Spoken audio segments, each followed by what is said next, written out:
Good morning, all of you. I am Kishan, and you are watching Kishan Kumari UPSC. So today, actually, we are going to learn about a very beautiful chapter, a very interesting chapter, and very expressive chapter, and very short chapter. The things I can describe about this chapter cannot be described in words, because this is most important chapter, not for your studies. It is important for being a human being. If you are a human being, you have to read this chapter. If you are a human being, you have to do this. Okay, if you don't know how to calculate the perimeter, what is area, you cannot survive in this type of world, because this world need skill as well as knowledge. If you doesn't have knowledge, if you have degree but you doesn't have knowledge, this world is going to just means this world is going to just, what to say, I'm not getting the exact word for you. So you have to read this chapter for your life, for your human being, for being a human being. Okay? So the name of the chapter about which I'm talking about this much, I'm excited to teach you, and you also are excited, I hope, to learn this topic. The topic is perimeter and area. Sorry, it is not area, it is area. Perimeter and area। आइए शुरू करते हैं perimeter और area नामक इस chapter से। देखिए, इस चैप्टर में जो है ना, हम लोग पेरीमीटर और एरिया के बारे में जानेंगे। किस फिगर के पे छोड़ो, फिगर पे बात जाओ। जहां तक मेरा मान्यता है और मेरी समझ है, मैं आपको इतना जरूर बता सकता हूँ कि मैथ हो, साइंस हो, हिस्ट्री हो, जो भी subject, first you have to understand the topic, that what the topic want to say to you. This topic, this 2 or 3 word is the summary of all the things which is written in your chapter। ठीक है, ये क्या होता है, ये summary होता है आपके चैप्टर, आपके आर्टिकल का। As I have written many of article, so क्या होता है ना कि मैंने बहुत सारे आर्टिकल लिखे हैं, तो उसमें जो है ना, जो टॉपिक, जो आर्टिकल का समरी होता है, वही चीज होता है टॉपिक। तो जो अगर टॉपिक समझ गया, मतलब वो टॉपिक का समरी समझ गया, उसे अब आर्टिकल पढ़ने की जरूरत नहीं। लेकिन इस समरी को समझने के लिए आपको पूरा आर्टिकल पढ़ना पड़ेगा, तो अल्टीमेट बात वही आ जाती है। तो आइए टॉपिक समझते हैं। ठीक है, पेरीमीटर। पेरीमीटर क्या होता है? पेरीमीटर होता है sum of all boundary, sum of all boundary of a closed figure। ठीक है, एक क्लोज फिगर के जो बाउंड्री का सम होगा, वो क्या होगा, वो पेरीमीटर होगा। For example, I am taking the example of this scale. ठीक है, फॉर एग्जाम्पल ये स्केल है, इसके जो बाउंड्री है, ये ये और ये वाला जो साइड है, इन सभी साइड का जो सम होगा, वो क्या होगा, वो होगा पेरीमीटर। यानी कि अगर ये स्क्वायर है, तो इसका ये साइड प्लस ये साइड प्लस ये साइड प्लस ये साइड कर दूंगा, तो क्या आ जाएगा, पेरीमीटर आ जाएगा। एरिया क्या होता है, तो the surface enclosed within a closed figure। क्या होता है एरिया, कि एक सरफेस जो कि एनक्लोज है, जिसके अंदर बंधा हुआ है, किसके अंदर, तो एक क्लोज फिगर के अंदर। तो ये एक स्क्वायर है, स्क्वायर क्या है, एक क्लोज्ड फिगर है। ये क्लोज्ड फिगर है, मतलब क्लोज है। क्लोज फिगर किसे कहते हैं, जिसका एंडिंग पॉइंट और स्टार्टिंग पॉइंट सेम हो। मैंने इसे यहाँ स्टार्ट किया तो यही एंड किया, तो ये दोनों सेम है, इसीलिए मैं इसे क्लोज फिगर कहूंगा। ठीक है, तो ऐसा, सॉरी, हाँ, एक क्लोज्ड फिगर के अंदर जो एरिया इंक्लूडेड होता है, वो उसका एरिया होता है। वो उसका एरिया होता है। और पेरीमीटर क्या होता है? तो बाउंड्री। पेरीमीटर क्या होता है? तो बाउंड्री। ये बात समझो कि अगर आपको कोई कहे कि आपको बाउंड्री पे फेंसिंग करना है, मतलब मैंने खेत खरीदा है, उसमें फेंसिंग करना है, उसको बाउंड्री करना है, तो मैं निकाल दूंगा उस खेत का पेरीमीटर। लेकिन अगर कोई कहे कि नहीं, मुझे टाइलिंग करना है, मुझे टाइल बिछाना है, तो टाइल ऐसा तो है नहीं कि मैं सिर्फ बाउंड्री पे बिछाऊंगा, पूरे एरिया पे बिछाऊंगा। यहाँ पर भी टाइल बिछाऊंगा, यहाँ पर भी, यहाँ पर भी, यहाँ पर भी, पूरे एरिया में बिछाऊंगा। ऐसा तो है नहीं कि सिर्फ बाउंड्री पे मैं टाइल बिछा के छोड़ दे रहा हूँ, नहीं ना, तो अंदर भी बिछाऊंगा ना। तो अगर टाइल बिठाना है या फिर कुछ काम पूरा अंदर करना है, तो हम निकालेंगे एरिया। अगर मैं कहूँ कि मुझे खेत में बालू भरना है या फिर मिट्टी भरना है, तो मैं क्या सिर्फ बाउंड्री पे भरूंगा? नहीं, पूरे एरिया में भरूंगा ना। तो उसके लिए हमको क्या निकालना पड़ेगा? एरिया।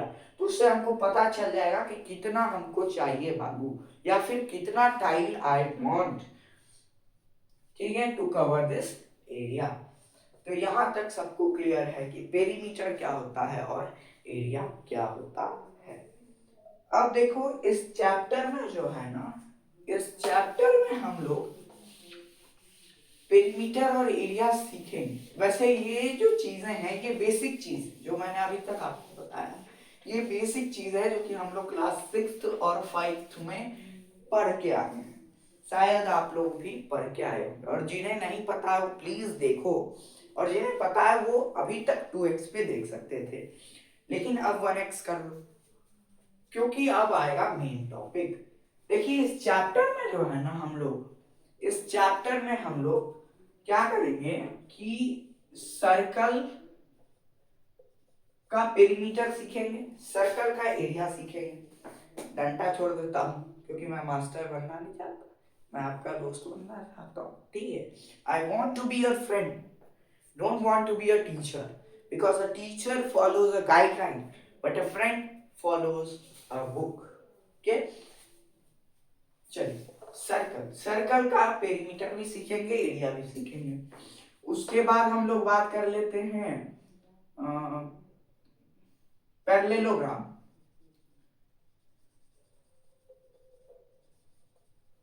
पैरेललोग्राम का सर्कल भी सीखे, सॉरी, पैरेललोग्राम का पेरीमीटर भी सीखेंगे और एरिया भी सीखेंगे। तो आज हम लोग इन दो फिगर का ऑपरेट करने वाले हैं, इन दो फिगर के बारे में एकदम बढ़िया से, मतलब एक एक चीज, एक भी चीज नहीं छोड़ेंगे, हम लोग ऐसे सीखेंगे आज, ठीक है। आ जाइए सर्कल पे। अच्छा, सर्कल क्या होता है? क्या सर्कल एक पॉलीगन है? कौन कहेगा? अगर पॉलीगन है तो यस कर दो, पॉलीगन नहीं है तो कमेंट सेक्शन में नो लिखना। अगर पॉलीगन है तो बताओ कैसे, और अगर पॉलीगन नहीं है तो बताओ क्यों। दोनों चीज प्रूव करो। लेकिन मुझे तो लगता है, जहां तक मैंने पढ़ा है, कि सर्कल एक पॉलीगन नहीं है। क्यों नहीं है पॉलीगन? क्यों नहीं है? क्योंकि पॉलीगन का डेफिनेशन क्या होता है? पॉलीगन होने का ये डेफिनेशन होता है कि एक ऐसा फिगर जो कि लाइन सेगमेंट से बना हो, जो कि लाइन सेगमेंट से बना हो, बना हो, जो कि लाइन सेगमेंट से बना हो, उसको क्या कहेंगे? पॉलीगन कहेंगे। तो इस सर्कल में क्या आपको कहीं लाइन सेगमेंट दिख रहा है क्या? और अगर दिख रहा है तो चश्मा लगाने की जरूरत है। देखो साइंस भी पढ़ा रहा हूँ साथ साथ। अगर ये आपको यहाँ इसमें कहीं अगर आपको लाइन सेगमेंट दिख रहा है तो चश्मा लगा लो, और अगर नहीं दिख रहा है तो वेरी गुड, आपका आंख ठीक है, मुबारक हो, कॉन्ग्रेचुलेशन। इसमें कहीं पे भी लाइन सेगमेंट नहीं है, जिस कारण से circle is not a polygon. तो सर्कल क्या है? तो सर्कल है एक curve figure, curve closed figure. क्या है? Curve closed figure. कर्व है, कर्व है, क्लोज्ड है, बंद है, कहीं खुला नहीं। फिगर, फिगर है ना, फिगर है, हाँ है। तो कर्व क्लोज फिगर है, क्या है? सर्कल, ठीक है। अब देखो सर्कल में देखो, जब भी आप बनाते हो ना सर्कल, तो आप एक चीज का यूज करते हो जिसे कहा जाता है, ये इसको कहा जाता है, क्या कहा जाता है इसको, देखो मुझे याद नहीं आ रहा है यार, इसको क्या कहा जाता है, मे बी कंपास, हाँ कंपास कहा जाता है इसको। ये जो इंस्ट्रूमेंट है इसको कंपास कहा जाता है। तो हम लोग इस इंस्ट्रूमेंट का यूज करते हैं जब भी हम लोग इस सर्कल को बनाते हैं। तो देखो कैसे बनाते हैं, तो एक जगह पे ये जो है नुकीला पार्ट जो निडल होता है इसको एक जगह पे रखते हैं और उसके बाद इसको रोटेट करते हैं। तो जिस पॉइंट पे हम लोगों ने इसको रखा वो पॉइंट ऐसा हो जाता है ना कि वो एकदम सर्कल के बीच में होगा। तो मान लो कि मैंने इस पॉइंट पे रख करके ये सर्कल बनाया, तो इस सर्कल का जो सबसे बीच का पॉइंट होगा, एकदम मिडिल का पॉइंट होगा, वो पॉइंट क्या होगा, वो पॉइंट यहाँ होगा। इस पॉइंट को क्या कहेंगे, तो बस सेंटर पॉइंट कहेंगे। ठीक है, सेंटर पॉइंट कहेंगे। यहां से क्या होगा ना कि यहां से जितनी भी रेडियस आएगी, सॉरी रेडियस तो मैंने अभी आपको बताया, मतलब यहां से मैं जितना भी लाइन खींचूंगा इस सर्कल के अंदर, वो सभी लाइन का लेंथ क्या होगा, इक्वल होगा। मानते हो कि नहीं मानते हो, मानते हो कि नहीं मानते हो। मान लो ये एक सर्कल है, वैसे है तो नहीं, अगर आपको ये सर्कल दिख रहा है तो कॉन्ग्रेचुलेशन, आपका आंख भी खराब है। ठीक है, वैसे मान लो ये एक सर्कल है और यहाँ पर ये मिड पॉइंट है। तो बताओ, मैं यहां से यहां तक एक लाइन खींच दिया और यहां से यहां तक एक लाइन खींच दिया, तो दोनों बराबर होगा कि नहीं, कि एक बड़ा एक छोटा हो जाएगा, दोनों बराबर होगा।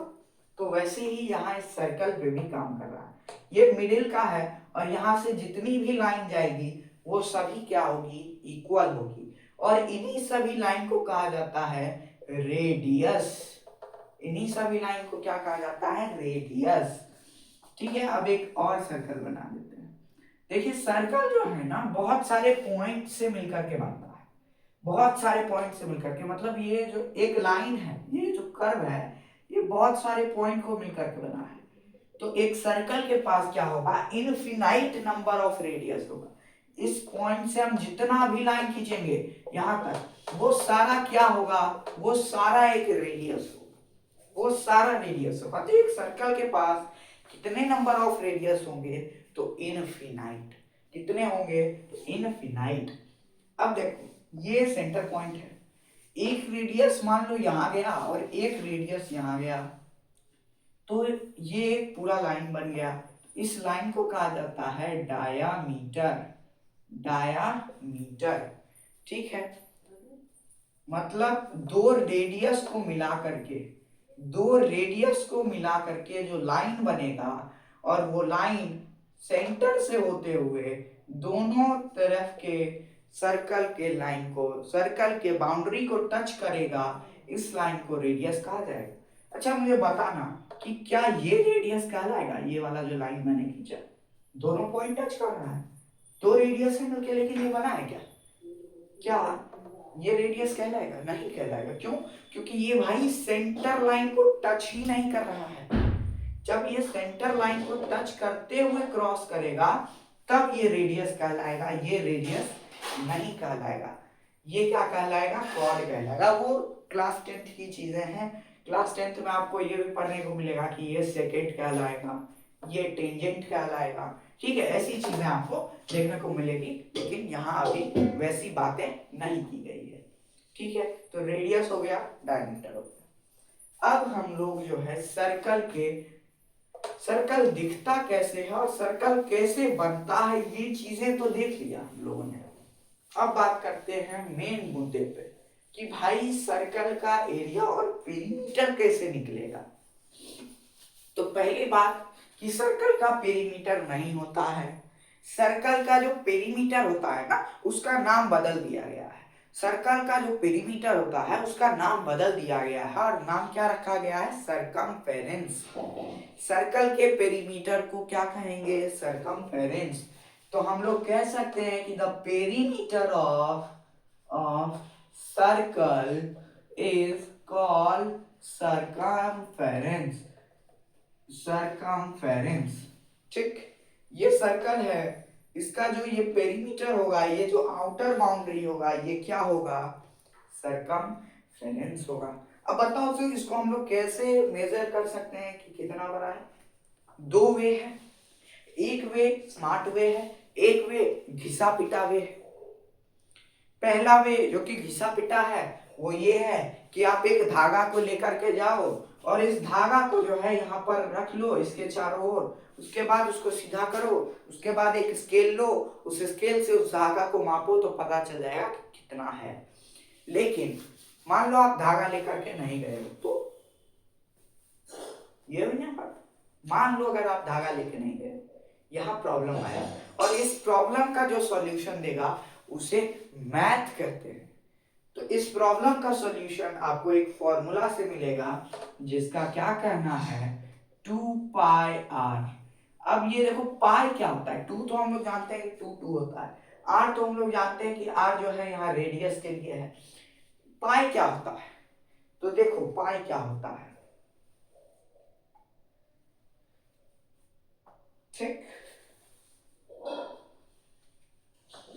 पाई जो है ना, हम लोगों को एक ऐसा यूनिट चाहिए था, बात है 16th सेंचुरी की, हम लोगों को एक ऐसा यूनिट चाहिए था जिस यूनिट के हेल्प से हम लोग इस सर्कल के सरकमफेरेंस को निकाल सकते हैं। ठीक है, तो वो यूनिट ढूंढने के चक्कर में हमें पाई के साथ सामना करना पड़ेगा। वो यूनिट पाई है जिसके हेल्प से इस सर्कल का सरकमफेरेंस निकल सकता है। सर्कल का सरकमफेरेंस कितना होता है, 2 पाई आर होता है। अब सर इसको हम लोग लिख सकते हैं कि circumference is equal to 2 into r into pi, लिख सकते हैं 2 पाई आर को 2 इंटू आर इंटू पाई लिख सकते हैं, बिल्कुल लिख सकते हैं हम लोग। ठीक है, अच्छा 2 इंटू आर कितना होता है, अगर दो रेडियस को हम मिला दें तो कितना होता है, एक डायामीटर बन जाता है कि नहीं? अभी तो मैंने बताया, तो कह सकते हैं कि डायामीटर इंटू पाई क्या होता है, सरकमफेरेंस होता है। अब पाई इज इक्वल टू क्या होगा, तो सी बाई डी होगा, मतलब सरकमफेरेंस बाय डायामीटर। तो ये एक ऐसा यूनिट है जिसका वैल्यू बार बार चेंज होता है। अगर सर्कल का सरकमफेरेंस बाय डायामीटर करें तो हमें पाई की वैल्यू मिलेगी, और वो वैल्यू कितनी मिलेगी, हर बार वो वैल्यू जो है लगभग 22/7 या फिर 3.14 के आसपास मिलेगी। ये जो है 1709 में एक बहुत बड़े साइंटिस्ट थे, विलियम करके उनका कुछ नाम था, उन्होंने इस पाई की खोज की थी और उन्होंने जो है 5 से 7 अंकों तक इस पाई की वैल्यू को निकाला था। ठीक है, नाउ ये चीज हम लोग जान लिए कि सरकमफेरेंस क्या होता है, 2 पाई आर होता है। अब बचा एरिया और ये parallelogram, that we will be covering after after a short interval of time, means in second part of this video. Thank you.